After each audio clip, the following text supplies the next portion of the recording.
আসসালামু আলাইকুম। আমি খন্দকার মিজানুর রহমান মিলন। আমি আহ, আহ, একটা ফ্রেন্ডের সঙ্গে যে আমার একটা ঘটনা ঘটেছিল, আমি এটা জাস্ট বলতে চাচ্ছি। এটা 1995 এর দিকের ঘটনাটা। এটা আহ, আহ, এটা ছিল, আমরা তিনটা ফ্রেন্ড ছিলাম। আমরা তিনটা ফ্রেন্ড, এটা ইউনিভার্সিটি হলে, বুয়েটে শেরে বাংলা হল। ওখানে আমরা মাঝে মাঝে গিয়ে ওখানে থাকতাম। তো রাত্রে রাত্রে ঘোরাফেরা করা এটা আমার খুবই ভালো লাগতো। তো ওরকমই একটা রাত, এটা ছিল ফ্রাইডে। তো তখন সারা দেশে নিম্নচাপ চলছিল। তো বেশ 2-3 দিন হলো রাস্তাতে মানুষজনের যে আউটকাম ছিল সেটা অনেক কম ছিল। তো রাত তখন 2টা। তো এর মাঝে রাত্রে যে রোড লাইট গুলো ছিল সেগুলো অনেক কম ছিল। তো আমরা তিনটা ফ্রেন্ড রাত 2টার দিকে আমরা রাস্তা বের হয়েছি।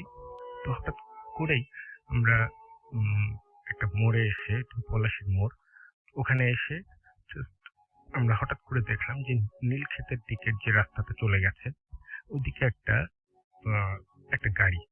তো ওইদিকে আমরা না গিয়ে হঠাৎ করে আমরা বামে আজিমপুরের যে রাস্তাটা ওইদিকে আমরা তিনজন হাঁটতে লাগলাম। হঠাৎ করেই এই ইউনিভার্সিটি শেরে বাংলা হলের যে পেছন দিকে যে রাস্তাটা আছে ওই দিক থেকে একটা আওয়াজ আসছিল, আল্লাহু আকবার আল্লাহু আকবার, এরকম একটা আওয়াজ আসছিল। তো আমরা তিনটা ফ্রেন্ড হঠাৎ করেই খুব কুল হয়ে গেলাম যে, আর ওখানে আমরা যে একটু একে অন্যের সঙ্গে যে কথাগুলো বলছিলাম এগুলো আমরা স্টপ হয়ে গেলাম।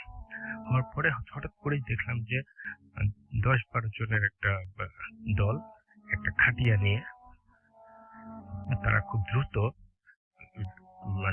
ইয়ে থেকে ইউনিভার্সিটির ওই শেরে বাংলা হলের পাশের যে রাস্তাটা আছে ওই দিক দিয়ে মেইন রোডে চলে আসলো। এবং এমন ভাবে তারা আসলো যে আমরাও যাচ্ছিলাম এবং তাদের সঙ্গে আমরা জাস্ট অ্যাড হয়ে গেলাম এবং আমাদের পেছনেও কয়েকজন থাকলো। তো ওই দিকে আজিমপুরের গোরস্থানের দিকে ওনারা যাচ্ছে।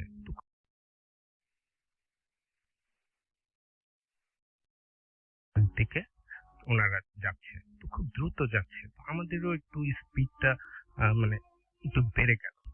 তো হঠাৎ করে আমি যেটা লক্ষ্য করলাম যে আমরা যে তিনটা ফ্রেন্ড ছিলাম এদের মধ্যে আমরা শুধু একজনের সঙ্গে আরেকজনের আই কন্ট্যাক্ট হচ্ছে, কিন্তু আমরা কোনো কথা বলতে পারছি না একজনের সঙ্গে। খুব হুড়োহুড়ির মধ্যে আমরা আছি এবং শুধু দ্রুতই আমরা এগিয়ে যাচ্ছি। এর মধ্যে আমি লক্ষ্য করলাম যে ওখানে যে 10-15 জনের যে একটা মানুষ, এরা প্রত্যেকজনই আমি যার দিকেই তাকাচ্ছি আমার মনে হচ্ছে যে একই চেহারা এরকম মনে হচ্ছে। তো এই ঘটনাটা যে আর একটা ফ্রেন্ডের সঙ্গে শেয়ার করব এরকম কোনো সিচুয়েশন আমাদের নাই।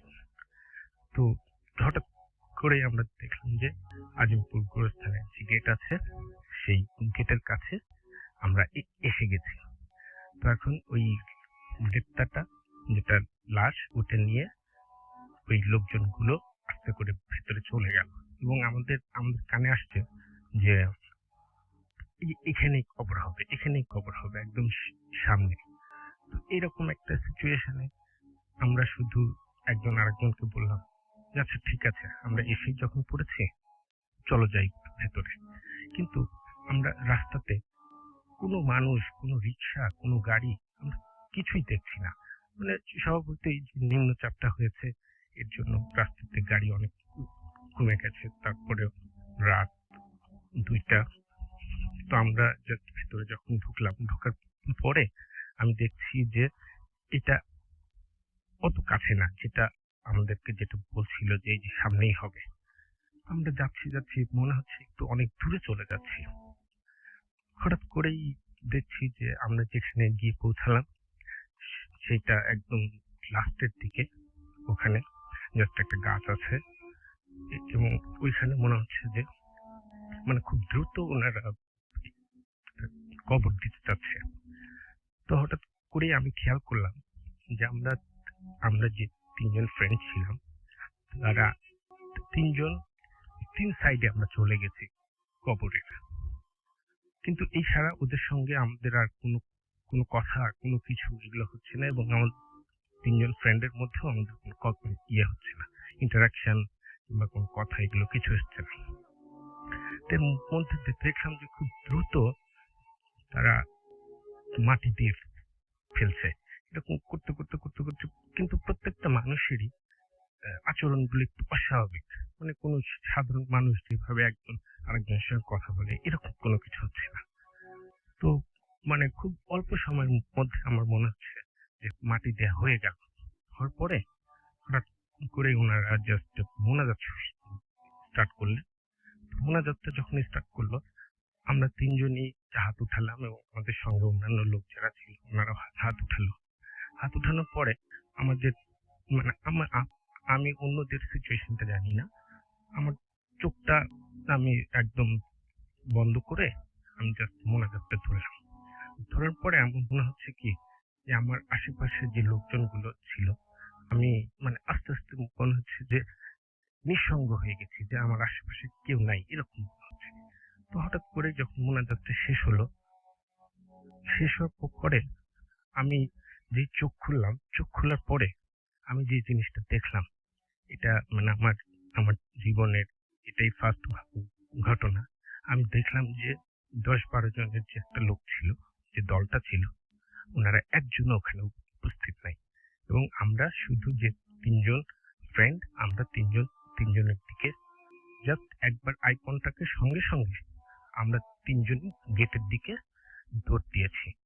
দেওয়ার পরে জাস্ট গেটের ওখানে গিয়ে আমার এক ফ্রেন্ড হঠাৎ করে এসে ওখানে মানে বসে পড়লো, সে সেন্স হারানোর মতো অবস্থা। হঠাৎ করে দেখলাম যে একটা লোক আসলো, এসে আমাদেরকে বলছে যে কি ব্যাপার, আপনাদের কি হয়েছে। তখন আমি ওনাকে ফার্স্টে বললাম যে আমরা এরকম একটা মাটি দিতে আসছি, কিন্তু এখন দেখছি যে একজনও ওখানে উপস্থিত নাই। তো উনি বললো যে এটা কোথায়। তা আমি জাস্ট এই প্লেসটা দেখাইলাম। তো প্লেসটা দেখানোর সঙ্গে সঙ্গে উনি একটু আটকে উঠলো। আটকে ওঠার পরে আমাকে বললো যে আপনারা তো কোনো লাশের সঙ্গে আপনারা আসেননি, আমি আপনাদেরকে দেখলাম যে আপনারা তিনজন জাস্ট এই ছোট্ট যে গেটটা আছে এদিক দিয়ে আসলেন। আমি ভাবলাম যে এখানে অনেক ছেলে পেলে আসে মাঝে মাঝে, হয়তো ওরকমই একজন। তো আপনারা যেখানে গিয়েছেন এটা অ্যাকচুয়ালি অনেকদিন আগে, এর আগেও আমি একটা শুনেছি যে এখানে মাঝে মাঝে এইভাবে লোকগুলোকে নিয়ে আসে। সেটা হয়েছে যে ওখানে একটা খুব খারাপ একটা লোকের ওখানে একটা কবর হয়েছিল। তো হওয়ার পরে ওই লোকটার ওখানে মানে জানাজা হয়নি ভালোভাবে, এবং তার ইয়ে হয়নি, তাকে যে ভালো করে যে ক্লিন করে, যেটা গোসল করে, এই জিনিসটা হয়নি। এটা তাকে নাকি স্বপ্ন দেখিয়েছে, এবং ওনাকে যে স্বপ্নটা দেখিয়েছে সেটা বলেছে যে আমি প্রায় সময় এই জিনিসগুলো করব, যে আমার এইটাতে আসবে না তাকে সে শেষ করে ফেলবে, এরকম। তো আলটিমেটলি এই জিনিসটা শোনার পরে যে আমরা ওভাবে কোনো কিছু দেখিনি, যে একটা ভয়ঙ্কর কোনো কিছু এরকম না, কিন্তু টোটাল সিচুয়েশন এনভায়রনমেন্ট এমন ছিল যে আমরা তিনটা ফ্রেন্ড পরবর্তীতে প্রায় 7 দিনের মতো আমরা কারোর সঙ্গে কোনো কথা বলতে পারিনি, এবং এই সিচুয়েশনটা কাউকে এক্সপ্লেইনও করতে পারিনি। তো এফএম এর জাস্ট এই সুযোগটা পেয়ে আমি আজকে এটা ফার্স্ট বললাম। তো সবাইকে ধন্যবাদ। যদি নেক্সটে আমার আরো কোনো থাকে আমি সেটা সবাইকে জানাবো। আসসালামু আলাইকুম। ওয়ালাইকুম আসসালাম। আপনাকে অনেক অনেক অনেক অনেক ধন্যবাদ। আমরা চলে যাব আমাদের পরবর্তী অতিথির কাছে, এবং আপনি প্লিজ আপনার একটু নামটা বলবেন, আপনার পরিচয়টা দিয়ে তারপর আপনার ঘটনাটা শুরু করবেন। হ্যালো লিসেনার্স, আমি দানিয়েল। আমি গুলশানে একটা রিসার্চ অর্গানাইজেশন আছি। তো আমি যে ঘটনাটা এখন বলবো, এই ঘটনাটা আমার চাচার সঙ্গে ঘটে যাওয়া একটা ঘটনা। তো ঘটনাটা ছিল 1998 সালের। 1998 সালে দেশে খুব বড় একটা বন্যা হয়েছিল। তো বন্যায় আমাদের এলাকার অধিকাংশ রাস্তাই ভেঙে গিয়েছিল। তো এখন আমাদের এলাকায় হাইওয়ে রোড হয়েছে, তখন হাইওয়ে রোডটা ছিল না। তো আমার চাচার যে ঘটনাটা, উনি ওনার বোনের বাড়িতে একটা কাজে গিয়েছিলেন। তো উনি যখন কাজ সেরে বাড়ির দিকে রওনা করলেন, তখন প্রায় রাত 10টা বেজে গেছে। তো ওনাকে অ্যারাউন্ড 12 কিলোমিটারের মতো পথ ওনাকে পার হয়ে বাড়ির দিকে আসতে হবে। তো উনি 8 কিলোমিটার পথের মতো উনি ভ্যানে করে আসলেন, যেটা গ্রাম অঞ্চলে যাতায়াতের একটা বাহন। তো যে 8 কিলোমিটার উনি আসলেন কোনো সমস্যা ছাড়াই, ওই 8 কিলোমিটার আসলেন। এখন ওনাকে যে পথটা ধরে আসতে হবে, এটা সম্পূর্ণ হেঁটে ওনাকে বাড়ির পথ অতিক্রম করতে হবে। তো রাতটা ছিল চাঁদনি রাত, আকাশে মেঘ ছিল না, খুব সুন্দর একটা চাঁদনি রাত ছিল। তো উনি যে পথ ধরে হেঁটে আসছিলেন, ওই পথটা মোটামুটি নির্জন ছিল না। কিছুক্ষণ পর পর রাস্তার দুই পাশে বাড়ি ছিল, এবং একটা কথা বলে নেই যে ওই এলাকাটা ছিল মূলত হিন্দু অধ্যুষিত এলাকা। তো উনি যখন হেঁটে আসতেছিলেন, তখন রাত প্রায় 11টা বেজে গিয়েছিল। তো উনি চারপাশের পরিবেশ খুব নির্জন পরিবেশ ছিল, চাঁদের আলো ছিল, এবং ওনার পথ চলতে সেরকম কোনো সমস্যা হচ্ছিল না। তো এখন উনি হাঁটতে হাঁটতে যতটা পথ পাড়ি দিয়েছে, এখন যে পথটা ধরে উনি আসছিলেন, ওই পথের দুইটা পথ ছিল। একটা পথ ছিল হিন্দু অধ্যুষিত একটা এলাকার ভিতর দিয়ে একটা পথ, যেটা হিন্দু পাড়া বলা হয়। আর একটা পথ ছিল এমনি লোকজনের রাস্তা চলাচলের একটা পথ। তো রাস্তা চলাচলের যে পথটা ছিল, ওই পথের তিনটা রাস্তা তিনটা রাস্তা একটা মাথায় এসে একটা বট গাছ ছিল। তো বট গাছটা খুব বেশি বড় না, মাঝারি ধরনের একটা বট গাছ ছিল। তো উনি যখন বট গাছ থেকে কিছুটা দূরে, যেহেতু চাঁদের আলো ছিল, উনি বট গাছটা পুরাটাই দেখতে পাচ্ছিলেন। তো ওইদিকে যখন চোখ গেল, হঠাৎ করে ওনার মনে হলো যে বট ঝুলছে। তো হতে পারে এটা চোখের একটা ভ্রম, এই টাইপের একটা ব্যাপার হতে পারে। তো উনি কিছুটা ভয় পেলেন। তো ভয় পাওয়ার পরে উনি যেটা করলেন, যে সিদ্ধান্ত নিলেন, না হয়তো ভয়ের কিছু একটা থাকতে পারে, আমি রাস্তা ধরে না গিয়ে হিন্দু অধ্যুষিত যে এলাকাটা, ওই আহ, ওই এলাকার মধ্যে দিয়ে যাব। তো এখানে বলেন, এই হিন্দু অধ্যুষিত যে এলাকাটা, চারপাশে অনেক গাছ ছিল, এবং দিনের বেলাও এলাকাটা অনেকটা খুব একটা আলো যায় না, অনেক গাছগাছালি থাকার কারণে। তো যাই হোক, উনি সিদ্ধান্ত নিলেন যে এখান দিয়ে যাব, যেহেতু বটগাছে কিছু একটা দেখে উনি ভয় পেয়েছিলেন। তো তারপরে উনি হিন্দু পাড়ার মধ্যে দিয়ে হাঁটা শুরু করলেন। তো কিছু দূর হেঁটে যাওয়ার পর হঠাৎ করে তার মাথার সঙ্গে কোন একটা ফিগার টাইপের খুব জোরে একটা ধাক্কা খেলেন। ধাক্কা খেয়ে উনি প্রায় পড়ে গেলেন। পড়ে যাওয়ার পরে উনি আহ, 2-3 হাত সামনে গিয়ে পড়ে গেছে। উনি পিছনের দিকে ব্যাক করে চাইলেন। যাওয়ার পর উনি দেখলেন যে আহ, একটা হিউম্যান ফিগারের মতো কিছু একটা ঝুলছে। তো ঝোলার ব্যাপারটা হলো যে উনি যে ফিগারটার সাথে ধাক্কা খেয়েছে, ওই ধাক্কা খাওয়ার ফলে ফিগারটা ঝুলছে। তো প্রথমে উনি মনে করলেন যে না, হয়তো সিম্পল একটা ব্যাপার, হয়তো আমার চোখের ভুল। তারপরে উনি আবার খুব ভালো করে লক্ষ্য করলেন। লক্ষ্য করে দেখলেন না যে না, একটা হিউম্যান ফিগার জাস্ট ঝুলতেছে ওনার সাথে ধাক্কা খাওয়ার ফলে। এবার উনি প্রচন্ড ভয় পেলেন। ভয় পাওয়ার ফলে উনি প্রায় চিৎকার দিয়ে আরো কয়েক হাত সামনে গিয়ে পড়লেন। এরপরে যেটা হলো, উনি কিছুক্ষণ মানে বুকে হাত দিয়ে বসে পড়ছেন।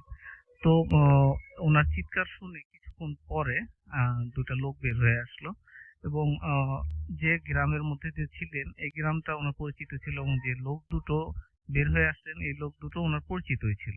পরে বলল যে ভাই, আপনি এত রাতে এখানে কি করছেন? পরে উনি বলল যে হ্যাঁ, আমি আমার বোনের বাড়ি থেকে ফিরছিলাম, কিন্তু কিছু একটার সাথে আমি ধাক্কা খেয়েছি, এবং ওইটা আমি 2বার তাকিয়েছি, দেখতে পাচ্ছি। পরে বলল যে কই? পরে তিনজন একসাথে তাকালো, দেখলো যে হ্যাঁ, একটা হিউম্যান ফিগার, হিউম্যান বডি সেটা ঝুলছে। তো এটা খুব ভালো করে দেখার জন্য বাকি দুইজন তারাও দেখলো যে না, এটা আসলেই একটা হিউম্যান বডি গাছের উপর ঝুলছে। তারপরে তারাও চিৎকার চেঁচামেচি করলো। তারপরে রাস্তার লোক, বাড়ির আশেপাশে যে বাড়িগুলো ছিল, ওখান থেকে লোকজন বেরিয়ে আসলো। হ্যাঁ, দেখলো যে ওই পাড়ারই একটা হিন্দু মেয়ে, সে গলায় দড়ি দিয়েছে, এবং আমার যে চাচা, উনিও মেয়েটিকে চিনতে পারলো, কারণ মেয়েটি ওনার গ্রামেরই একটা হাই স্কুলে পড়তো। তারপরে যাই হোক, ওখানে অনেক রাশ হয়ে গেল, লোকজন আসলো। তো এই আমি এখান থেকে একটু স্কেপ করে যাই। তারপর যে ঘটনাটা ঘটলো, উনি ওখান থেকে যখন ওনার বাড়ির পথে ব্যাক করলেন, তখন প্রায় রাত 1:30 বেজে গিয়েছে, 1:30-এর উপরে। ওই লোক দুটো, পরিচিত লোক দুটো বললো যে, ভাই এত রাতে আপনি যাবেন? তো এখানে যে ঘটনাটা ঘটে গেল, আপনি কি একা যেতে পারবেন? এখন তো স্বাভাবিক ভয় পাবেন, একটা ভয়ের ঘটনা ব্যাপার যেহেতু ঘটে গেছে এখানে। তো উনি বললেন যে, না সমস্যা নাই, চাঁদের আলো আছে, তো একা যেতে পারবো। এখন তার খুব বেশি পথও নেই, এখান থেকে তো 1-1.5 কিলোমিটার হবে, 20-25 মিনিট আমার লাগবে। কিন্তু একটা ব্যাপার ছিল যে, উনি এখন যে পথটা ওনার আসতে হবে, সেই পথটা সম্পূর্ণ নির্জন একটা মাঠ। মাঠের মধ্যে দিয়ে ওনার আসতে হবে। তো পরিবেশটা খুব সুন্দর ছিল, চাঁদের আলো ছিল, আবার একটু পাশেই নদী বয়ে যাচ্ছিল। কিন্তু ভয়ের ব্যাপার ছিল যে, উনাকে এখন যে পথটা পার হতে হবে, তার একেবারে শেষ মাথায়, যে উনি রাস্তা ধরে বাড়ি যাবেন, তার আগে একটা শ্মশান ঘাট ছিল, এবং তারই পাশে খুব পুরনো কিছু হিজল গাছ ছিল, যেগুলা সাধারণত হিজল গাছগুলা থাকলে মানুষ সাধারণত বিভিন্ন যে ঘটনাগুলো ঘটে থাকে ওইরকম কিছু ঘটনা অহরহই শোনা যেত। তো তারপরে উনি তারপরেও একা একা চলতে লাগলেন। তো ওনার মধ্যে হঠাৎ করে প্রচন্ড একটা ভয় আসলো, অযথাই একটা ভয় আসলো, যেহেতু আগে একটা ভয়ের ঘটনা ঘটে গেছে। তারপরে উনি ভাবলেন যে, যে লোক দুটো এগিয়ে দিতে চাইছিল, হয়তো এগিয়ে দিলেই ভালো হতো। তারপরেও উনি ভয় ভয় মনে উনি হাঁটতে লাগলেন। তো উনি হাঁটতে হাঁটতে প্রায় শ্মশান ঘাটের থেকে অনেকটাই কাছাকাছি চলে এসেছেন। তো হঠাৎ উনি দেখতে পেলেন যে, শ্মশান ঘাটের ওখানে অনেক লোকজন, সাদা কাপড় পরা অনেক লোকজন, হয়তো কোনো লোক মারা গেছে, তার মরা পোড়ানোর জন্য শেষকৃত্য অনুষ্ঠানের আয়োজন করেছে, এরকম একটা ব্যাপার। তো উনি মনে মনে তখন একটু সাহসী উঠলেন যে, না হয়তো আমাদের এলাকারই শ্মশান ঘাট, এখানে কেউ মারা গিয়েছে, হয়তো তাকে মরা পোড়ানোর জন্য আনা হয়েছে। তুমি এখন একটু শক্তি সঞ্চয় করে সামনে এগোতে লাগলেন। কিন্তু উনি যখনই শ্মশান ঘাটের কাছে গিয়ে পৌঁছেছেন, তখন উনি দেখলেন যে, না আসলে কেউ নেই। এতক্ষণ দূর থেকে যে মনে হচ্ছিল যে, না অনেক লোক আছে, বাট শ্মশান ঘাটের লোক নাই, জাস্ট একটা মরা শোয়ানো কাঠ দিয়ে যেভাবে শেষকৃত্য অনুষ্ঠান আয়োজন করে, ওইভাবে একটা মরা শোয়ানো আছে সাদা কাপড় দিয়ে। তো এবার ও খুব ভয় পেয়ে গেলেন। ভয় পাওয়ার পরে এখন একবারে স্ট্যাচু হয়ে গেলেন যে, এটা কি হলো? আমি দূর থেকে দেখলাম যে এতগুলো লোক, কিন্তু এখন দেখতেছি কেউ নাই। তারপরে উনি ভয় পেয়ে ভাবলেন, "ও, আমি এই পাশ দিয়ে যখন আমার যেতে হবে, কিছু করার নেই, তো আমি চলে যাব পাশ দিয়ে।" তো তারপরে উনি যখন একেবারে শ্মশানের পাশ দিয়ে হেঁটে যেতে লাগলেন, হঠাৎ উনি দেখলেন যে মরার উপরে যে লাশটা শোয়ানো, হঠাৎ সাদা কাপড়টা সরে গিয়ে কেউ একজন উঠে বসলো। তো উনি ফিরে চাইলেন, যেটা হয় যে পাশ দিয়ে এইভাবে যদি কেউ উঠে বসে, অবশ্যই মানে তাকানো ছাড়া গতান্তর তখন ছিল না। চাঁদের আলো ছিল, সবকিছু স্পষ্ট দেখা যাচ্ছিল। তো লাশটা যখন উঠে দাঁড়ালো, তখন উনি লাশটির দিকে চাইলেন, দেখলেন যে লাশটি লাফ করে উঠে দাঁড়িয়েছে। কিন্তু সবচেয়ে ভয়ের ব্যাপার যেটা, এই লাশটা ঠিক ওই লাশ যে কিছুক্ষণ আগে সে যে লাশটির সঙ্গে, গাছের সঙ্গে ধাক্কা খেয়েছিল, এই লাশটি ঠিক সেই লাশ। তো তখন তার ভয়ে একেবারে সে জমে গিয়েছিল। তখন সে একটু সাহস সঞ্চয় করে সিদ্ধান্ত নিল যে, না, সে এবার দৌড় দিবে। তো সে যেটা করলো, একটু সাহস সঞ্চয় করে সে দৌড় দিল। দৌড় দেওয়ার পরে যেটা হলো, সে কিছু দূর গিয়ে কিছু একটার সঙ্গে ধাক্কা খেয়ে সে পড়ে গেল। এরপরে আহ, সে সেন্সলেসই হয়ে গিয়েছিল। পরের দিন সে তাকে তার নিজেকে আবিষ্কার করলো বেডে, নিজের বেডে। তো যে লোকগুলো তাকে দিয়ে গিয়েছিল, তারা কিন্তু তাকে খুঁজে পেয়েছিল একটা হিজল গাছগুলো ছিল ওইটার নিচে।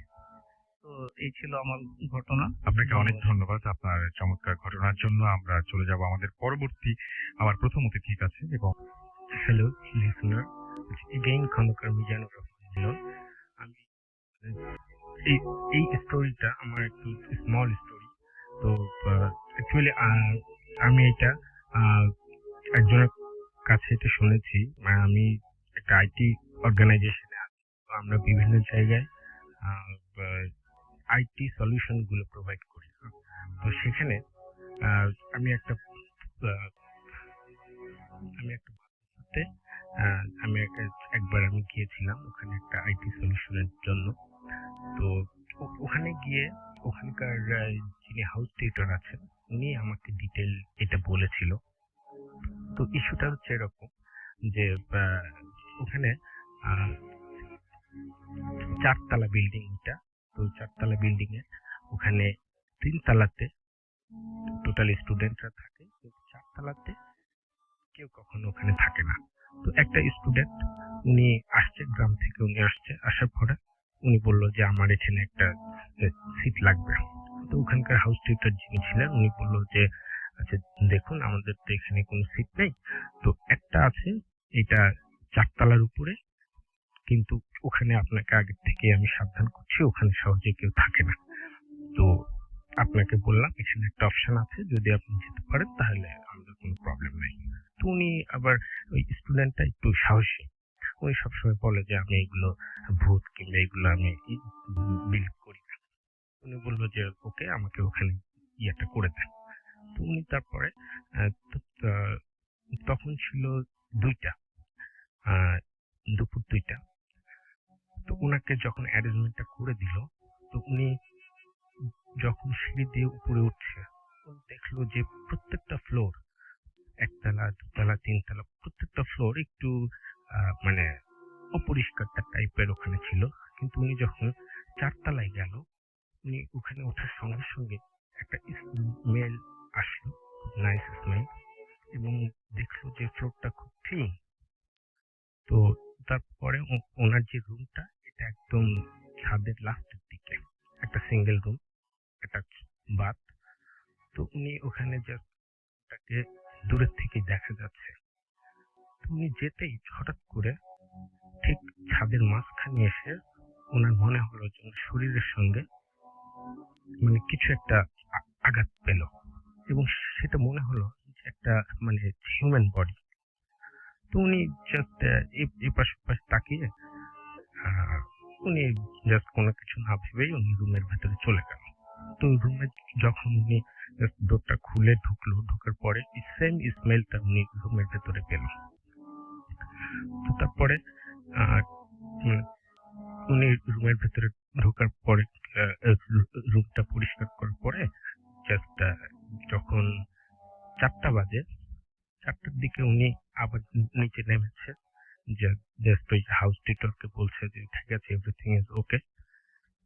তো তারপরে এটা বলার পরে উনি উপরে আসছে, আসার পরে ঠিক সিঁড়ির কোণাতে 4 তলাতে যখন উঠবে, হঠাৎ করে দেখছে যে একটা খুব মানে কিউট চেহারার একটা লোক, একটা হুজুরের মতন, জাস্ট ওনার দিকে তাকিয়ে একটা হাসলো, একদম ক্লিয়ার উনি দেখতে পেলেন। হাসার পরে ওনাকে বললো যে "বাহ, আপনি তো অনেক সাহসী, থাকতে পারবেন তো?" তো উনি আর কিছু বললো না, না বললে উনি জাস্ট হেঁটে চলে গেল। যাওয়ার পরে উনি দেখছে যে মানে অনেক সানলাইট আছে, কিন্তু উনি যখন রুমে গেল, যাওয়ার পরে ওনার মনে হচ্ছে যে একটা মানে ইয়া এখন হচ্ছে বৃষ্টি হবে, মেঘলা মেঘলা এরকম তার একটা অনুভূতি হচ্ছে রুমের ভেতরে। তো হঠাৎ করে দেখছে যে room আবার দরজা নক করছে একজন।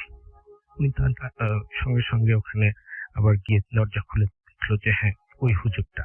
কিন্তু ওই হুজুরের চেহারাটা উনি ফার্স্টে যেভাবে দেখলো একদম ক্লিয়ার, এই সেকেন্ড টাইমে উনি একটু অস্পষ্ট দেখছে।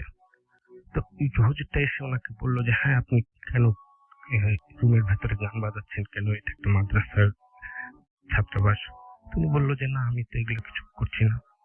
তো উনি বললো যে ঠিক আছে, আপনি ভালোভাবে থাকবেন, যখন তখন যে কোনো কিছু হতে পারে। এই বলে উনি চলে গেল। যাওয়ার পরে জাস্ট তখন রাত 8টা বাজে। 8টার সময় উনি খাওয়ার জন্য নিচে নেমেছে। তো নামার পরে দেখছে যে অন্যান্য ফ্লোরে সবাই জাস্ট ডোর ক্লোজ করে মানে একদম ফাঁকা হয়ে গেছে। 8টার ভেতরে যে এরকম ফাঁকা হয়ে যাবে এটা উনি ভাবেনি। তো উনি খুব দ্রুত নিচে নেমে জাস্ট খাওয়া দাওয়া করে উপরে উঠে আসলো। উপরে উঠে আসার পরে উনি দেখছে যে একদম চারিদিকে এমন অবস্থা যে একদম শুনশান, কোথাও কোনো মানুষের কোনো আওয়াজ নেই। তো এর মধ্যে হঠাৎ করে রাত 9টার দিকে উনার মানে একটা ঘুম ঘুম ভাব আসছে ওই স্টুডেন্টটা। তো উনি জাস্ট একটু ঘুমিয়ে গেছে। ঘুমানোর পরে লাইট অফ করা আছে। ওর মনে হচ্ছে যে বাইরে প্রচন্ড বাতাস, একটা শোঁ শোঁ শব্দ, এবং ঠিক ওই চোখ বন্ধ করেই আছে, কিন্তু ওর মনে হচ্ছে যে ওনার সামনে একজন লোক দাঁড়িয়ে আছে এবং সেটা হচ্ছে ওই হুজুর টাইপের একজন, কিন্তু রুম কিন্তু বন্ধ। তো উনি হঠাৎ করেই চোখটা খুলে ওনার এক্সাক্ট মনে হলো যে হ্যাঁ ওই লোকটাই, কিন্তু সেকেন্ডের মধ্যে জিনিসটা ওখানে ক্লিয়ার হয়ে গেল যে না, কোনো কিছু নাই। এরপরে ও ভাবলো যে না ঠিক আছে, হয়তো আমি কোনো কিছু ভুল দেখেছি। ও তাড়াতাড়ি ঘুমিয়ে পড়ল। ঘুমানোর পরে হঠাৎ করে রাত্রে একটা আওয়াজ, দরজাতে একটা নক করছে। তখন রাত 11টা। নক করছে, নক করার পরে উনি দ্রুত উঠে গেল। উঠে গিয়ে খুলে দেখলো যে না, কোনো কিছু নাই। কিন্তু দরজাটা খোলার সঙ্গে সঙ্গে ওনার মনে হলো যে কোনো কিছু রুমের ভিতরে ঢুকে পড়লো, এরকম মনে হলো। উনি ভালো করে দেখলো যে না, কোনো কিছু নেই। তারপরে উনি দরজাটা ভালো করে বন্ধ করে শুয়ে পড়লো। পড়ার পরে শীতের ভেতরে উনি লেপ এবং কাঁথা এই টাইপেরই কোন একটা জিনিস জাস্ট দিয়েছিল, মাথা ঢাকা ছিল। হঠাৎ করে ওনার লেপটা ওনার মুখ থেকে এমনি সরে গেল, মানে সরায়নি, সরে গেল। অন্ধকার ঘর। উনি তাকিয়ে দেখছে যে ওনার যে দরজাটা ওটা খোলা। উনি অবাক হয়ে গেছে যে দরজা খোলা, বাতাস আসছে। দৌড়িয়ে গিয়ে দরজাটা উনি বন্ধ করলো।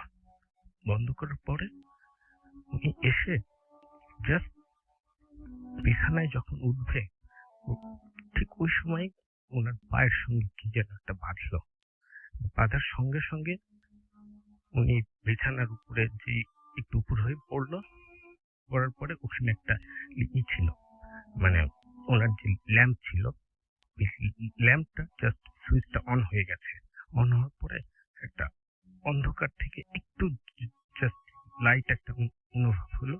ঠিক ওই সময় উনি তাকিয়ে দেখছে যে ওনার খাটের পাশে জাস্ট সাদা কাফনের একটা কাপড়, একটা লাশ, এবং তার যে ফেসের অংশটাতে মুখটা খোলা।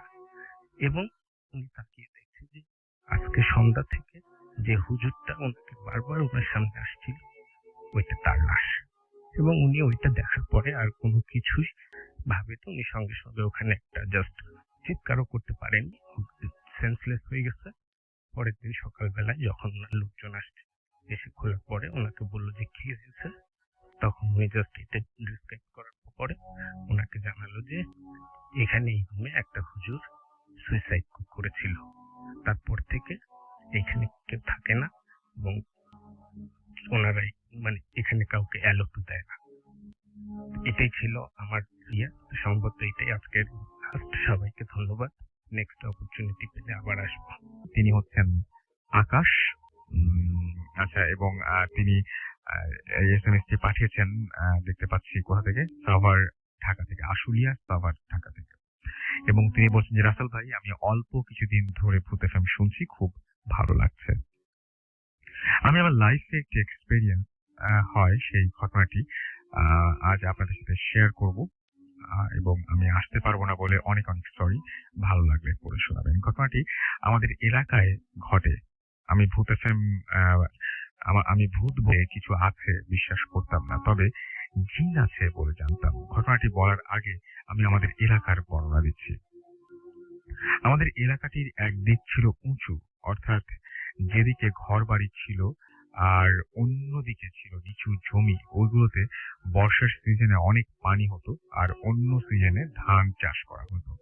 আর ওই জমিগুলোর শেষ প্রান্তে ছিল একটা বিল, আর বিলের ওই পাড়ে ছিল অনেক বড় একটা জঙ্গল। জঙ্গলের আশেপাশে কোনো ঘর বাড়ি ছিল না, আর ওখানে কেউ যেতও না। আমাদের এলাকায় একটি ডাইং ফ্যাক্টরি ছিল, এবং ওই ফ্যাক্টরির যত বর্জ্য পদার্থ, পানি সব রিং পাইপের মাধ্যমে জমিগুলোর মধ্য দিয়ে ওই বিলে গিয়ে পড়ত। ঘটনাটি ঘটে 2010-এর এপ্রিল মাসে। ডেটটি আমার মনে নাই। আমিও আমার বন্ধুরা মিলে সন্ধ্যার পরে ওই পাইপে গিয়ে বসে আড্ডা দিচ্ছিলাম এবং গিটার নিয়ে গান গাইছিলাম। ওই দিন বরাবরের মতোই সবাই গল্প করছি। ওয়েদার ছিল অনেক চমৎকার, আকাশে চাঁদ ছিল, বাতাস বইছিল। এভাবে আমরা রাত 10টা থেকে 11টা পর্যন্ত আড্ডা দিলাম। ওই দিন আড্ডা শেষে আমরা ফিরবো প্ল্যান করছি, বাট তখনই ইলেকট্রিসিটি চলে গেল। তখন সবাই ঠিক করলাম যে এখন আর বাসায় যেয়ে কি করব, ইলেকট্রিসিটি চলে গেছে, আগে আসুক তারপর যাব। তখন সবাই বলল যে তারপর আমরা সবাই বলল ওকে, আমরা তারপর স্টে করলাম সেখানে এবং সবাই গল্প করছি। সাডেনলি একটা গরম বাতাস আমার শরীরে এসে লাগলো, বাট তখন ওইখানে ওরকম গরম বাতাস আসার কথা না, এবং কোনো কারণও নেই। যাক, আমি কোনো গুরুত্ব দিলাম না এবং কারোর সাথে সেটা শেয়ারও করলাম না। ঘটনাটা শুরু হচ্ছে এখান থেকেই। আমরা গল্প করছি, তখন হঠাৎ আমার মাথা ব্যথা শুরু হলো এবং আমি ঘেমে যাচ্ছিলাম। তখন আমি আচ্ছা, যেভাবে লিখছি আসলে পড়াটা খুব ডিফিকাল্ট হয়ে গেছে, স্পেলিংটা খুব অদ্ভুত। যাই হোক, তখন আমি নিজেকে ঠিক রাখতে পারছি না। সবকিছু অন্ধকার লাগছিল, সেজন্য আমি ওখানে শুয়ে পড়ি এবং জ- ওখানে শুয়ে পড়ি এবং কারণ পাইপটি অনেক প্রশস্ত ছিল আর অনেক খুন শুয়েছিলাম, তাই আমার বন্ধুরা কিছু মনে করেনি এবং আমি তাদেরকে বলি যে আমার প্রবলেম হয়েছে, এভাবে কিছুক্ষণ শুয়ে থাকি। তারপর 10 থেকে 15 মিনিট পরে সব ঠিক হয়ে যায়, আমি বেটার ফিল করি। তখন উঠে আবার বসি। তার ঠিক পরে 5 মিনিট পরে একজন লোক আসে এবং এসে আমাকে বলে যে আকাশ, একটু এইদিকে আসো, তোমার সাথে কথা আছে। আমি তাকে চাঁদের আলোয় স্পষ্টভাবে দেখতে পাচ্ছিলাম। তখন আমি তার সাথে যাই। কেউ কিছু বলেনি। আমি যেতে যেতে এক সময় কখন পাইপের একদম শেষ প্রান্তে চলে আসি বলতে পারবো না। বলে রাখা ভালো যে আমি যখনই ওই স্থান থেকে উঠে আসি তখন আমি আগে হাঁটছিলাম এবং ওই লোকটি আমার পিছনে পিছনে আসছিল। যখন আমি একদম শেষ প্রান্তে চলে আসি তখন লোকটিকে বললাম যে এত দূর আসলাম কেন, কি কথা বলবেন বলেন। এই কথা বলা যখন তার দিকে আহ, আহ, তার দিকে আহ, তার দিকে হয়ে পেছনের লাইট ধরলাম। আচ্ছা, এবং তার দিকে লাইট ধরেছে আর কি। এবং তিনি বলছেন ধরার পর তখন আমি যা দেখলাম তা আমি কখনো কল্পনাতেও ভাবিনি। আমি দেখলাম যে একজন মানুষের ফেস এইরকম হতে পারে। দেখলাম যে তার পুরো শরীর ঝলসানো এবং তার মুখের নিচের যে চোয়াল সেটা নাই, আর লোকটি আমার দিকে অনেক বড় বড় চোখে তাকিয়ে আছে। এই দেখে আমি অনেক ভয় পাই এবং আমি ওই জায়গা থেকে নড়ার শক্তি হারাই এবং আমার মনে হচ্ছিল যে কেউ আমাকে ধরে রেখেছে। আমি একদম মানে জাস্ট স্থির হয়ে যাই। অনেক জোরে চিৎকার করি, বাট একটু সাউন্ড হচ্ছিল না। তখন ওই লোকটা আমাকে ধাক্কা দিয়ে বিলের পাড়ে ফেলে দেয়। তারপরে আমার আর কিছু স্মরণ নেই। পরের দিন আমার জ্ঞান ফেরে, তখন দেখলাম আমি আমার বেডে শুয়ে আছি। আমার রুমে অনেক মানুষ, আমার ফ্রেন্ডরাও আছে। আমি অনেক দুর্বল হয়ে পড়েছিলাম। এবং 3 দিন পরে, তার মানে হবে 3 দিন পরে মোটামুটি সুস্থ হই। পরে যখন আমার ফ্রেন্ডরা আমাকে জিজ্ঞেস করে যে ওই দিন তুই কোথায় গিয়েছিলি, তখন আমি সম্পূর্ণ ঘটনাটা ওদেরকে বলি এবং ওরা বলে যে আমরাও কাউকে দেখিনি, আমরা মনে করেছিলাম যে তুই ফোনে কথা বলবি তাই কিছু বলিনি। তুই চলে যাওয়ার পর ইলেকট্রিসিটি চলে আসে এবং তোকে ডাকাডাকি করি কিন্তু কোনো রিপ্লাই আসে না। তখন আমরা অনেক ভয় পাই আর ওপরে গিয়ে লোকজনদের ডাকি। তারপর খোঁজাখুঁজি করার পর বিলের ধারে সেন্সলেস অবস্থায় তাকে খুঁজে পাই। আমাদেরকে এসএমএস করেছেন রিভন, এসএমএস করেছেন তুহিন, তারিফ সহ আরো অনেকে। আমরা চলে যাব আমাদের পরবর্তী গেস্টের কাছে। নতুন কিছু অতিথি আমাদের সাথে জয়েন করেছেন এই মুহূর্তে। আমি চলে যাচ্ছি তাদের মধ্যে প্রথম জনের কাছে এবং আপনার নাম এবং আপনার পরিচয় দিয়ে আপনি আপনার ঘটনাটা প্লিজ বলবেন। আসসালামু আলাইকুম। Hello listener, this is Afnan, third batch, BBA, department of finance, Jagannath বিশ্ববিদ্যালয়। আমি এসেছি ঢাকা জেলার নবাবগঞ্জ উপজেলা থেকে।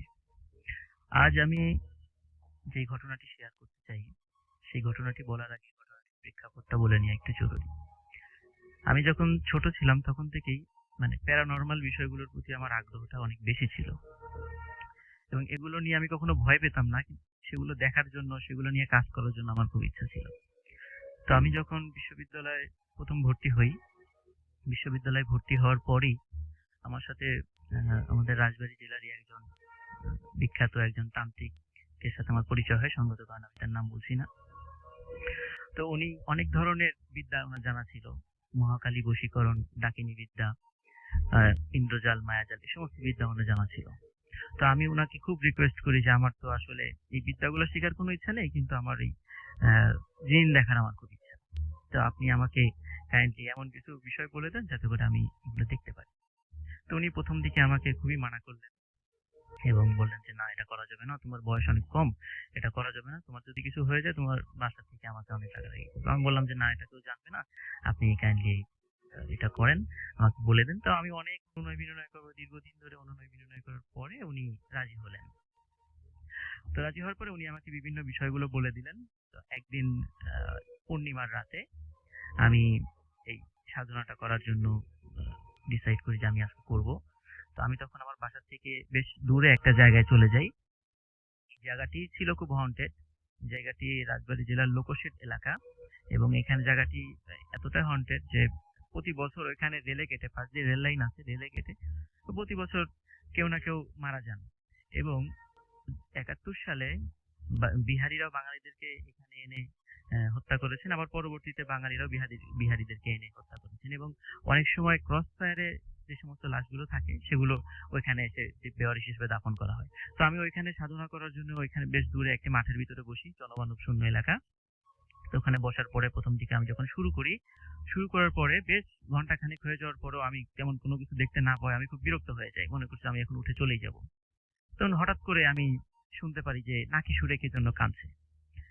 তখন আমি দেখলাম যে দূরে একটি মহিলা এরকম নাকি সুরে কাঁদছে, এবং আমি ওদিকে ভ্রুক্ষেপ করি নাই, কারণ আমার গুরুজি আগে থেকে বলে দিয়েছিলেন যে এরকম কোনো ঘটনা ঘটবে, তুমি এদিকে ভ্রুক্ষেপ না করে তোমার যে কাজ তুমি সেটা করে যাবে।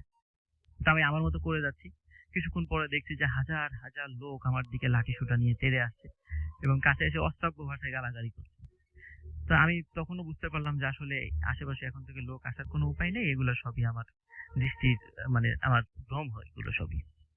কিছুক্ষণ পরে হঠাৎ করে আবার দেখছি যে আমার বাবা আমাকে ডাকছে। সে রাগারাগি করছে যে তুমি বাসা থেকে চলে এসেছো, তুমি তাড়াতাড়ি বাসায় ফিরে চলো। তো আমি চিন্তা করলাম যে আমার ফ্রেন্ড, আমি বাসা থেকে বলে এসেছিলাম যে আমি আমার বন্ধুর বাসায় যাব। তো সুতরাং আমার বাবার তো জানার কথা না, বা এখানে যে এসেছি এটা কারো জানার কথা না, সুতরাং এটাও আমার দৃষ্টি বিভ্রম। এরকম একটার পর একটা ঘটনা ঘটার পরও আমি কখনোই মানে আমি আমার ওজিফাটা বন্ধ করি নাই। বেশ তারও অনেকক্ষণ পরে হঠাৎ করে আমি দেখছিলাম যে পূর্ব দিক থেকে মানে আকাশ বাতাস কাঁপিয়ে মানে প্রচন্ড কালবৈশাখী ঝড়ের মতো কি যেন একটা ধেয়ে আসছে আমার দিকে, এবং একটি বিশাল 50-60 হাত লম্বা একটা মানুষের মতো কি যেন দৌড়ে আসছে আমার দিকে। তো আমি যখন জিনিসটা আমার কাছে এলো, তো আমি যেটা দেখলাম আসলে সত্যি ওটা দেখার জন্য আমি প্রস্তুত ছিলাম না। আমি আশা করেছিলাম হয়তোবা বড় জুব্বা পরা দাড়িওয়ালা কোনো জিন হয়তোবা আমি দেখতে পাবো, আসলে অ্যাকচুয়ালি সেটা ছিল না। আমি যেটা দেখলাম সেটা তার কোনো মাথা ছিল না, তার বুকের উপর দুটি চোখ ছিল এবং চোখের নিচ দিকেই বড় বড় দাঁত ছিল। তো সে আসার পরই মানে ভয়ঙ্কর শব্দে আমাকে বলল যে তুই আমাকে ডেকেছিস কেন। তখন আমি তো প্রচন্ড ভয় পেয়ে গেছিলাম ওই সিচুয়েশনে, এবং সে আসার পরেই তার 2 হাত দিয়ে আমাকে ধরার জন্য হাত বাড়িয়েছে। কিন্তু আমি যেই বসার আগে একটা চারদিকে বেষ্টনী করে বসি, তো তার হাতটা ওই বেষ্টনীর ভিতর আর ঢুকছে না। তো আমি চিন্তা করলাম যে আমার কোনো মতে এখান থেকে বের হওয়া যাবে না, যতই ভয় পাই এখান থেকে বের হওয়া যাবে না।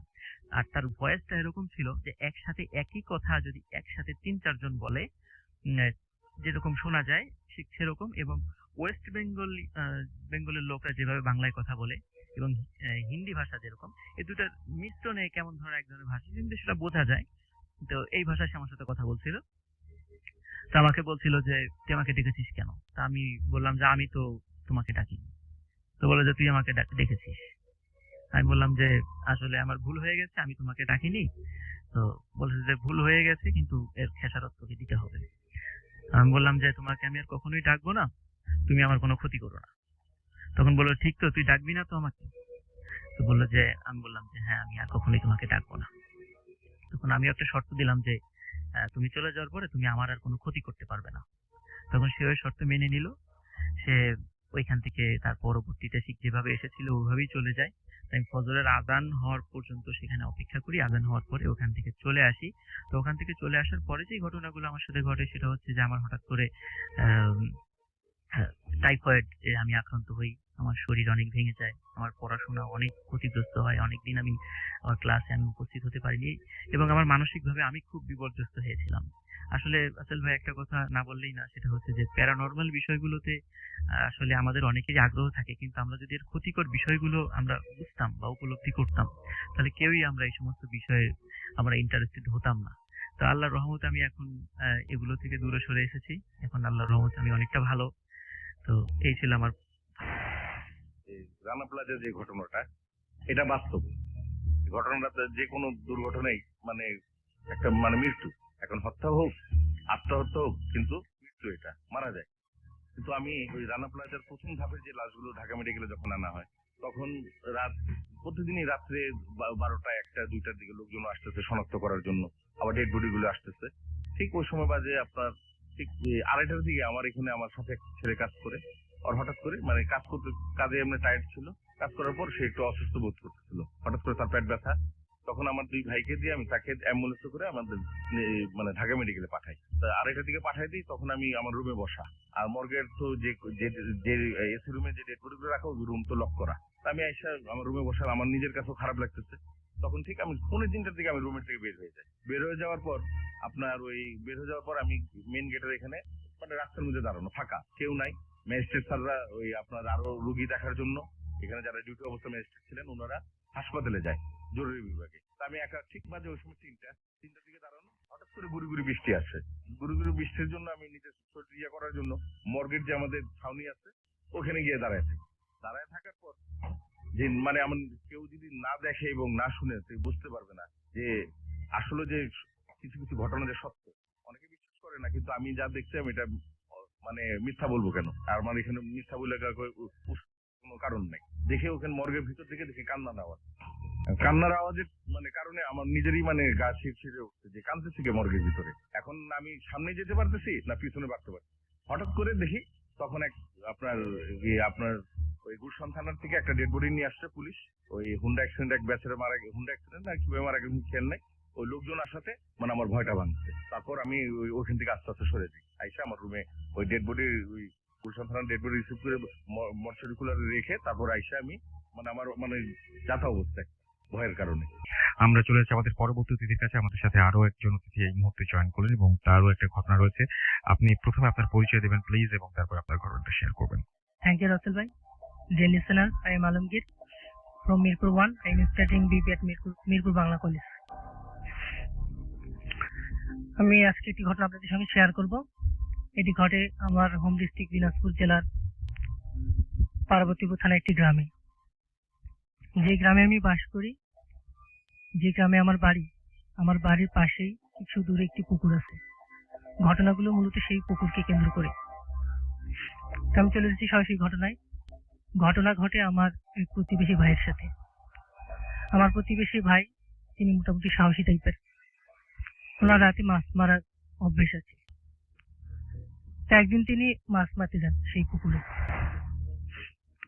পুকুরে মাছ মারতে যান, সঙ্গে যান তার এক ছোট ভাই প্রতিবেশী।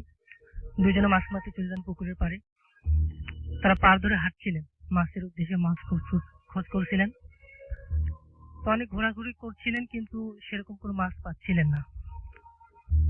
যাই হোক, অবশেষে তারা 2টি মাছ শিকার করতে সমর্থ হয়। এক পর্যায়ে ছোট ভাই বিরক্ত বলে যে, ভাই আজকে বোধহয় তেমন আর কোনো মাছ পাওয়া যাবে না, সুতরাং আমরা আজকে বরং চলে যাই। এই বলে তারা, আমি বলে রাখি যে পুকুরটার পরিবেশটা ছিল এরকম: পুকুরের 3 দিকে কিছু ঝোপঝাড়, উত্তর পূর্ব দিকে কিছু কবর, দক্ষিণ পশ্চিম দিকে কিছু কবর, আর পুরোপুরি উত্তরে রেল লাইন, সমত রাস্তা সহ রেল লাইনটি মূলত পুকুর পাড়ের উপরেই। তো বড় ভাই বললেন, ঠিক আছে যাবোই যখন, তাহলে রেল লাইনের উপরে কিছু বসে একটু সময় কাটাই, তারপর না যাওয়া যাবে। এই বলে তারা দুজনে রেল লাইনের উপরে গিয়ে বসলেন। বড় ভাই সিগারেট ধরালেন। হঠাৎ করে তাদের সামনে দিয়ে কি যেন একটা দ্রুত চলে যায়। ছোট ভাই বিষয়টি খেয়াল করে বড় ভাইকে বললেন, ভাইয়ের সামনে দিয়ে কি যেন একটা গেল, আপনি কি কিছু দেখেছেন? বড় ভাই বললেন যে, না, আমি তো কিছু দেখতে পেলাম না। ছোট ভাই কিছুটা ভয় পেলেন, বললেন, ভাই চলেন তাহলে বাড়ি যাই, আমার ভালো লাগছে না। এই বলে তারা বাড়ির দিকে রওনা দেন। বাড়ির দিকে যখন তারা রওনা দেন, তারা হাঁটছিলেন আবাদি জমির উপর দিয়ে। সে সময় অবশ্য আবাদ ছিল না, ধান কাটা হয়ে গেছে। তা আবাদি জমির উপর দিয়ে তারা আইলের উপর দিয়ে হাঁটছিলেন। কিছু দূর যাওয়ার পর তারা দেখলেন তাদের থেকে কিছুটা দূরে কে যেন একজন দাঁড়িয়ে আছে, তাদের দিকে পিছন দিক ফিরিয়ে। চেহারাটা খুবই কালো এবং মাথার চুলগুলো বেশ লম্বা। তা তারা দুজনে দাঁড়ালেন, দাঁড়িয়ে বললেন যে কে। এই কথা যখন বললেন তখন ওই ফিগারটি তাদের দিকে ফিরে তাকালো। ফিরে তাকানোর পর তারা দেখলেন যে তার চেহারাটা খুবই বীভৎস, মুখটা বিশ্রী ঘুটঘুটে কালো টাইপের এবং দেখতে কেমন বীভৎস, ভয়ঙ্কর। ছোট ভাই তো অলরেডি এমনিতে ভয় পেয়ে গেছে, সে এই অবস্থা থেকে আরো ভয় পেয়ে রীতিমতো দৌড় শুরু করে। যেহেতু বড় ভাই মোটামুটি সাহসী টাইপের ছিলেন, তিনি নিজেকে একটু সামলে নিয়ে তিনি আবাদি জমির উপর দিয়ে বাড়ির দিকে রওনা দেন। বাড়ি যাওয়ার পর তারা যে দুটো মাছ শিকার করেছিলেন ব্যাগে রেখেছিলেন, ব্যাগ ঢালার পর দেখলেন যে মাছ দুটো সেখানে নেই, অর্থাৎ ব্যাগে কোনো মাছ ছিল না। এই ব্যাপার দেখে তারা অবাক হয়ে গেল। এর কিছুদিন পর সেই ভাইটা আবারও মাছ মারতে যান। সেদিন তিনি গেলেন একা। যেহেতু তিনি মোটামুটি সাহসী টাইপের ছিলেন, তাই তিনি সেদিনও মাছ মারতে গেলেন। সেদিন ছোট ভাই যায়নি, তিনি একাই গেলেন। তিনি সেদিনও মাছের সন্ধানে পুকুরে ধার দিয়ে ঘুরছিলেন, মাছ শিকার করছিলেন। তো কিছু ক্রস করে যাওয়ার পর তার মনে হলো যে পিছনে মাছ নড়লো, অর্থাৎ পানির খলখল শব্দ তিনি শুনতে পেলেন। তার মনে হলো যে সেখানে মাছ আছে। তিনি ব্যাক করলেন, টর্চের আলো ফেললেন, দেখলেন সেখানে কোনো কিছুই নেই, পানিও স্বাভাবিক। তিনি বিষয়টাকে অ্যাভয়েড করে আবার সামনের দিকে হাঁটতে শুরু করলেন। আবারও সেম শব্দ হলো, পানির খলখল শব্দ। মাছ নড়লে পানির মধ্যে যেরকমটা হয় ঠিক সেরকম। তিনি আবারও ব্যাক করলেন, টর্চের আলো ফেললেন, দেখলেন সেখানে কিছু নেই, পানি তখনও স্বাভাবিক। তিনি ভয় পেলেন না, কিন্তু কিছুটা বিরক্তি বোধ করলেন। বিরক্ত বোধ করে তিনি সামনের দিকে হাঁটতে শুরু করলেন। তিনি হাঁটছিলেন পশ্চিম ধার দিয়ে উত্তর দিকে, অর্থাৎ রেল লাইনের দিকে যাচ্ছিলেন। সেদিকে গিয়ে তিনি পশ্চিম দিকে ফিরে পুকুরে পাড় ধরে হাঁটছিলেন। সে সময় মনে হলো যে পশ্চিম দিক দিয়ে রাস্তা দিয়ে কে যেন এদিকে আসছে। কিছুটা কাছাকাছি আসার পর তার মনে হলো যে একটি মেয়ে। তবে অবাক করার বিষয় হলো যে মেয়েটি হঠাৎ করে রাস্তা থেকে নেমে পুকুরে পশ্চিম পাড় দিয়ে দক্ষিণ দিকে হাঁটতে শুরু করলেন। তিনি অবাক হয়ে গেলেন, বললেন এত রাতে একটি মেয়ে কোথা থেকে আসছে আর ওদিকে কোথায় যাচ্ছে। কৌতূহলবশত তিনিও মেয়েটিকে ফলো করলেন। তিনি মেয়েটির পিছু পিছু যাচ্ছিলেন। যাওয়ার সময় পুকুরের পাড়ে একটি বট গাছ ক্রস করে তারা চলে যান। কিছু দূর যাওয়ার পর মেয়েটি কবরস্থান, যে দক্ষিণ পাশে যে কয়েকটি কবরস্থান ছিল সেদিকে কিন্তু কোনো রাস্তা ছিল না, ছিল কয়েকটি কবরস্থান আর কিছু ঝোপঝাড়। সেখানে যাওয়ার পর চোখের পলকে যেন মেয়েটি অদৃশ্য হয়ে গেল। ভাই দেখতে পেয়ে অবাক হয়ে গেলেন যে আসলে মেয়েটি তো এইমাত্র আসলো, গেল কোথায়। এবার তিনি কিছুটা আর কি ভয় পেলেন। তখন তিনি ওদিকে আর না গিয়ে তিনি ব্যাক করলেন যে এসেছিলেন। তিনি আসার সময় যে বট গাছটি ক্রস করে এসেছিলেন সেটির কাছাকাছি যখন তিনি আসলেন, তিনি অবাক হয়ে গেলেন। তিনি দেখলেন যে গাছের ডাল থেকে মাটি পর্যন্ত মেয়ে মানুষের চুল ঝুলে আছে। তিনি উপরে টর্চের আলো ফেললেন, দেখলেন গাছের ডালে একজন মেয়ে শুয়ে আছেন, কিছুটা মহিলা টাইপের, তার কোলে বাচ্চা। তিনি বিষয়টা দেখে অবাকও হলেন, কিছুটা ভয় পেলেন। তবে যেহেতু তিনি সাহসী টাইপের ছিলেন, নিজেকেই সামলে নিলেন। যাই হোক, তিনি ব্যাপারটি কোন রকমে ক্রস করে তিনি পার হয়ে আসলেন এবং সেখানে তিনি আর অবস্থান করেননি, তিনি বাসায় চলে আসলেন সরাসরি।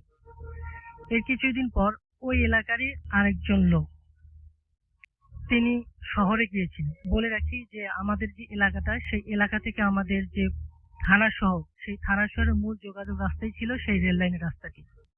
সেখান দিয়ে মানুষ চলাচল করত।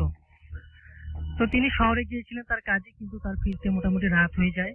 তিনি কোনো যানবাহন পান না, সুতরাং তিনি হেঁটেই রওনা দেন। যেহেতু শহরটা বেশি দূরে ছিল না, তাই তিনি হেঁটে রওনা দেন। মোটামুটি রাত 12টা প্রায় হয়ে গেছে, তিনি আসছিলেন।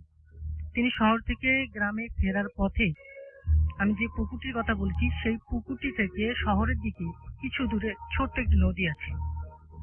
তিনি যখন শহর থেকে ফিরছিলেন, সেই নদীর কাছাকাছি যখন তিনি আসলেন, নদীর উপর যে ব্রিজটি আছে সেই ব্রিজটি ক্রস করে আসতে হয়। তিনি সেখানে এসে দেখলেন যে ব্রিজ তিনটা, অর্থাৎ একটা ব্রিজকে তিনটা দেখা যাচ্ছে। তিনি দাঁড়িয়ে গেলেন, ভাবলেন কি করবেন। তবে তিনি বেশি একটা অবাক হলেন না এই কারণেই যে এরকম ঘটনা প্রায় সেখানে ঘটে থাকে এবং অলরেডি অনেকেই সেখানে অ্যাক্সিডেন্টও করেছেন, অনেকের প্রাণও চলে গেছে। তো তিনি আল্লাহর উপর ভরসা করে দোয়া কালাম পড়া শুরু করলেন এবং আল্লাহর নাম নিয়ে তিনি মাঝের বৃষ্টিতে পা দিলেন। তিনি অবশ্য সহি সালামতে বৃষ্টি পার হয়ে আসলেন। আসার পর তিনি যখন পুকুরের কাছাকাছি আসলেন, পুকুরের উত্তর ধারে যে রেললাইন সমেত রাস্তা ছিল সেখানে একটি বট গাছ আছে প্রায় বড় সড়ো। তিনি সেখানে যখন আসলেন তখন দেখলেন সেই বট গাছের নিচে দুটো কাটা মাথা লাফালাফি করছে, দেখে মনে হচ্ছে তারা খেলা করছে। তিনি বিব্রত বোধ করলেন। তিনি ভাবলেন যে আমার সঙ্গে আসলে কি হতে চলেছে। আর যেহেতু পুকুরটা কিছুটা হন্টেড টাইপের, আর বিশেষ করে রাত হলে সেখানে এই ধরনের ঘটনা প্রায় ঘটে এবং মানুষ অনেক কিছু ফিল করে। তো তিনি নিজেকে একটু সামলে নিয়ে দোয়া কালাম পড়তে পড়তে তিনি রাস্তা থেকে রেললাইনের উপরে উঠলেন। রেললাইনের উপরে উঠে তিনি কাটা মাথা দুটোকে অ্যাভয়েড করে ক্রস করে যাওয়ার চেষ্টা করলেন। অবশ্য তিনি সহি সালামতে পার হয়ে গেলেন, তার সঙ্গে তেমন কিছু ঘটেনি, তিনি পার হয়ে চলে আসলেন অবশ্য সহি সালামতে। তো কাটা মাথা দুটোর ব্যাকগ্রাউন্ড ছিল এরকম যে আমাদের ওই এলাকায় বেশ কয়েক বছর আগে দুই স্বামী স্ত্রী তারা শহরে গিয়েছিলেন সিনেমা দেখতে। সিনেমা দেখে যখন তারা রিকশায় করে বাড়ি ফিরছিলেন তখন পথিমধ্যে তাদের দুজনের মধ্যে কথা কাটাকাটি হয় দাম্পত্য কলহের কারণে। এক পর্যায়ে তাদের অপোজিট থেকে ট্রেন আসে। কথা কাটাকাটির এক পর্যায়ে মেয়েটি কি করে, রিকশা থেকে লাফ দিয়ে নেমে রেল লাইনের উপরে শুয়ে পড়ে। স্বভাবতই তার স্বামী তাকে বাঁচানোর চেষ্টা করে, সেও এগিয়ে যায়, কিন্তু মেয়েটি দৃঢ়ভাবে রেল লাইন চেপে ধরেছিল। সে আর বেঁচে থাকবে না, তার এরকম নিয়েতে সে রেল লাইনের উপরে শুয়ে দৃঢ়ভাবে রেল লাইনকে চেপে ধরলেন।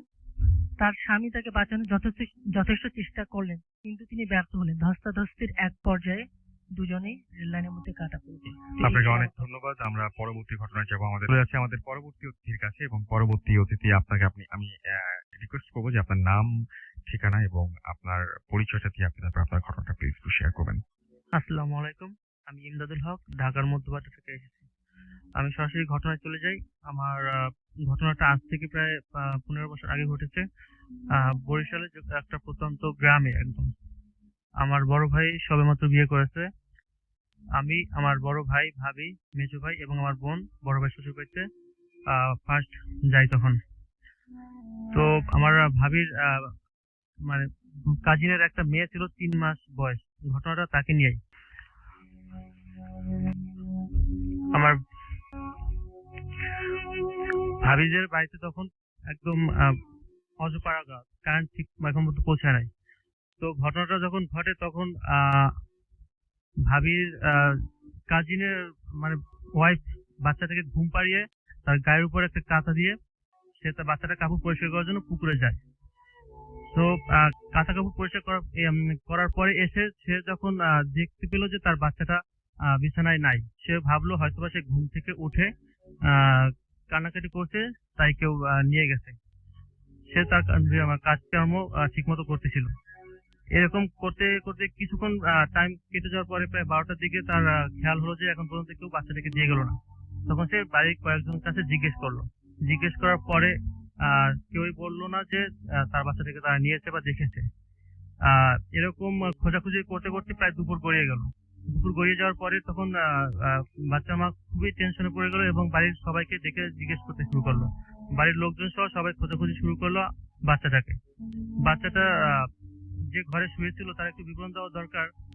ঘরের একদম পিছনের রুমে বাচ্চাটা শুয়েছিল, আর সেই রুমের পিছনে রান্নাঘরের সাইডে গোয়াল ঘর এবং তার পিছনে বাথরুমের পিছনে হালকা কাদা পানি ছিল।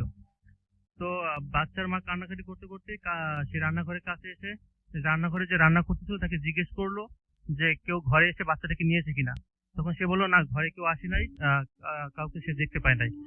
আর এই ঘর থেকে বের হইলে অবশ্যই তার চোখে পড়তো। বাচ্চার মা কান্নাকাটি করতে করতে দিক দিক খোঁজাখুঁজি শুরু করলো। হঠাৎ তার চোখে পড়লো যে বাচ্চার গায়ে যে কাপড়টা দেওয়া ছিল সে কাপড়টি গোয়াল ঘরের সামনে পড়ে আছে। সে দৌড়ে গিয়ে যে কাপড়টি হাতে নিয়ে আহ, আহ, চিৎকার দিল, আশেপাশের লোক দৌড়ে আসলো। হঠাৎ তার চোখ পড়লো বাথরুমের পিছনের দিকে যে হালকা কাদা পানিগুলি ছিল। সে দেখতে পেলো যে তার বাচ্চাটা সেই কাদার মধ্যে মাথা নিচের দিকে এবং পা উপরের দিকে দিয়ে মাথাটা কাদার মধ্যে ঢুকানো ছিল। তখন আশেপাশের লোকজন সেই দৃশ্য দেখে বাচ্চাটাকে উদ্ধার করলো। উদ্ধার করার পরে সে উঠানে নিয়ে শোয়ালো বাচ্চাটাকে শোয়ানোর পরে দেখতে পাইলো যে তার মুখ এবং নাক থেকে রক্ত পড়ছে। আর সদ্য মৃত্যু, কেউ একজন তাকে মেরে ফেলছে এরকম অবস্থা। তো পাশের মসজিদের হুজুরকে খবর দেওয়া হলো, সে আসলো। মসজিদের হুজুরটা তাদেরকে একবার তাকিয়ে সে বলল যে বাচ্চাটা মারা গেছে, বলে সে চলে গেল। তো আমরা সবাই অবাক হলাম হুজুরের দিকে তাকিয়ে। একটা মানে স্বাভাবিক মানুষের তুলনায় সে অনেকটা লম্বা এবং কালো, অনেক মোটা, যেটা মানুষের স্বাভাবিক চরিত্রের মধ্যে পড়ে না। এই ঘটনার কিছুদিন পরে ওই গ্রামে আরো অনেক এরকম ধরনের ঘটনা ঘটলো। গ্রামবাসী সেটার দিকে লক্ষ্য রেখে ঘটনাকে নিয়ে একটু চিন্তিত হলো এবং এর একটা বড় হুজুরের ব্যাপারটা নিয়ে হুজুরের কাছে সবকিছু খুলে বললো। তো হুজুর অনেক পরীক্ষা করে দেখতে পেলো যে পাশের যে হুজুরটি ছিল সেই হুজুরের সব কাজকর্ম, এটা তার কিছু পোষা জিন ছিল, যে জিনগুলি মাঝে মাঝে ছেড়ে দিতে হতো। যদি ছেড়ে না দিত তাহলে তার বাচ্চা এবং তার ফ্যামিলির উপর তার টর্চার করতো। তো এই জন্য হুজুরটা মাঝে মাঝে ছেড়ে দিত এবং সেই বাড়িতে যে ঘটনা ঘটে এবং সেই ঘটনা হুজুর আগে থেকেই জানতো, যে কারণে হুজুরকে গ্রাম থেকে তাড়িয়ে দেওয়া হয়। এবং আমরাও ওই দিনকার ঘটনায় বাচ্চাটাকে দাফন করার পরে আমরা সরাসরি এখান থেকে বাড়ি চলে আসি, আমরা ওখানে থাকি না। এই ছিল আমার আজকের ঘটনা। আপনাকে অনেক ধন্যবাদ। হ্যালো রাসেল ভাই, আসসালামু আলাইকুম। আশা করি ভালো আছেন। আমি জানি আপনি সবসময় ভালোর দলে। আমার নাম মিথুন, আমি থাকি মিরপুর গাবতলীতে। ভূত এফএম আমার ফেভারিট একটা শো, এটা আমি প্রত্যেক সপ্তাহে শুনি। তো যাই হোক, আমি যে ঘটনাটি বলতে যাচ্ছি সেই ঘটনাটি 2000 সালের ঘটনা। আমার বাবা কোনো এক কারণে 2000 সালে খুব অসুস্থ হয়ে পড়ে। তার পেটের মধ্যে একটা অপারেশন করতে হয়, যার জন্য তাকে ঢাকা মেডিকেলে ভর্তি করতে হয়েছিল। 3 মাস বাবার সাথে আমি ছিলাম। বড় ছেলে হওয়ার কারণে বাবার সাথে আমারই থাকতে হতো।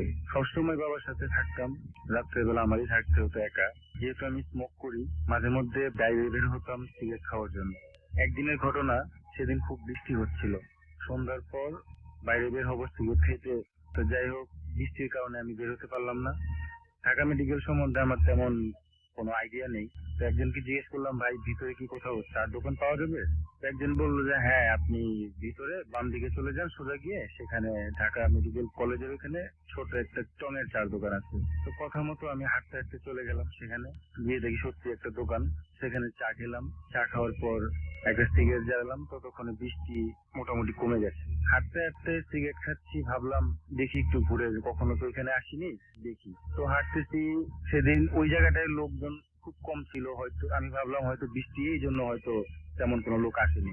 আর ঢাকা মেডিকেলে লাশ কাটা ঘর বা দম ঘর এই সম্বন্ধে আমার কোনো অভিজ্ঞতা নেই, বা এটা কোথায় কোন জায়গায় এটাও আমি জানি না। যার কারণে আমার মধ্যে কোনো ভূত বা জিন পরি প্যারানরমাল কোনো ভয় ছিল না। সিগারেট খাচ্ছি, সিগারেট খাওয়া শেষ। তারপরেও কেন জানি খুব হাঁটতে ইচ্ছে করছে।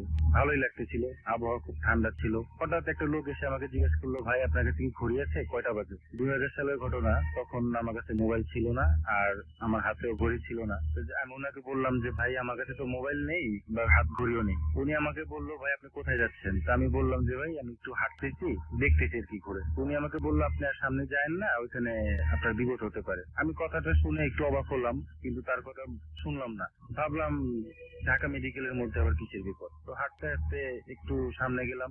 সামনে যে দেখি একটা ঘর, ঘরের সামনে গেটের মানে ঘরের বাইরে যে গেটটা, মেন গেট, সেই গেটের ওই সামনে 4-5টা কফিন রাখা। তো একটা কফিনের সাথে একটা লোক ঢেলান দিয়ে রাখা, মানে ঢেলান দিয়ে আছে কফিনের মধ্যে।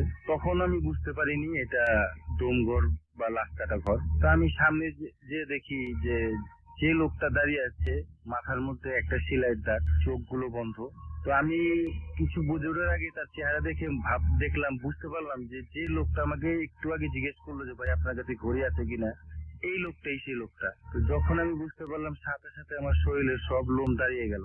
হয় আমি একেবারে শক্ত হয়ে গেলাম, বরফ যেভাবে জমে যায় সেভাবে জমে গেলাম। কোনো কিছু বুঝে উঠতে পারতেছি না, দৌড় দিব নাকি কি করবো। মানে আমার অবস্থা খুবই খারাপ। তখন অনেক সাহস করে একটা চিৎকার দিলাম, কিন্তু গলা থেকে কোনো শব্দ বের হলো না। তারপরেও দৌড়াদৌড়ি যতটুকু পারি সেটা পরে একটা দৌড় দিলাম। কোনো মতো আমি হাসপাতালের ভিতরে এসে অজ্ঞান হয়ে পড়ে গেলাম। তারপর আমার যখন জ্ঞান ফিরলো, দেখলাম আমি আমার নানুর বাসায় জানফারপুল এলাকায়, ওইখান থেকে কাছে আমার আত্মীয় স্বজনরা আমাকে ধরে নিয়ে গেছিল। তারপর আমাকে সবাই জিজ্ঞেস করলো কি হয়েছে, আমি কাউকে কিছু বলিনি, কারণ আমার ওই ঘটনাটা মনে পড়লে খুব ভয় লাগতেছিল। তো যাই হোক, ওনারা আমাকে মানে মুরব্বীদের একটা প্রচলিত প্রথা, যেটা হচ্ছে আমাকে বুঝতে পারছে যে হয়তো আমার ভয় লেগেছে, এই জন্য আমাকে লবণ পানি খাইয়েছিল। তারপর থেকে আল্লাহর রহমতে আমার আর কোনো সমস্যা হয়নি। তবে সেদিনকার ঘটনা আমি এখনো একটা খুঁজে পাই না। যদি মনে পড়ে এখন আমি খুব ভয় পাই। আসলে সেই ঘটনাটা অর্থ কি ছিল, বা এটা কি ভূত না জিন না প্যারানর্মাল কিছু, এটা আজ পর্যন্ত আমি বুঝতে পারলাম না। যদি ভালো লাগে সবাইকে শোনাবেন। ধন্যবাদ।